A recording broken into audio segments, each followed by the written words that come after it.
Hello সবাইকে, কেমন আছেন আপনারা সকলে? এই বৃষ্টিতে ঝিরিঝিরি বৃষ্টি পড়ছে গত 3 দিন ধরে। আর একটু ছাদে এসেছি আপনাদের সাথে শেয়ার করব ড্রাগন ফ্রুট গাছটা।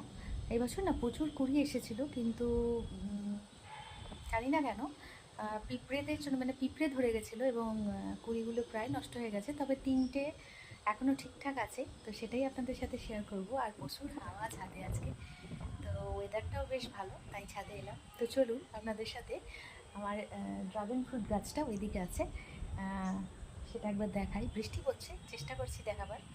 দেখুন, এদিকে একটি ড্রাগন ফ্রুট হয়েছে, সেটা বেশ লাল হয়ে গেছে।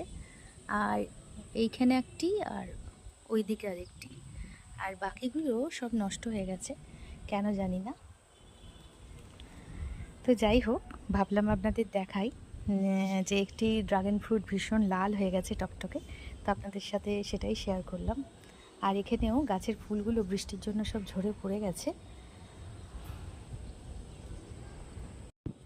তো ড্রাগন ফ্রুটটা আপনাদের সাথে শেয়ার করে দিলাম, যে একটি ফ্রুট পুরো লাল টকটকে হয়ে গেছে।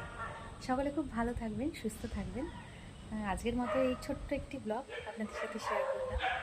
লং ভিডিও দেওয়াই হয় না। আর ওইদিকে দেখুন, আমাদের বাড়ির পাশে না প্রচুর পোষা কুকুর রয়েছে, তো সেগুলোই চিৎকার করছে, ভয়েসের মধ্যে চলে আসছে জানি। সে যাই হোক, সকলে খুব ভালো থাকবেন, সুস্থ থাকবেন আর সবসময় হাসি খুশি থাকবেন।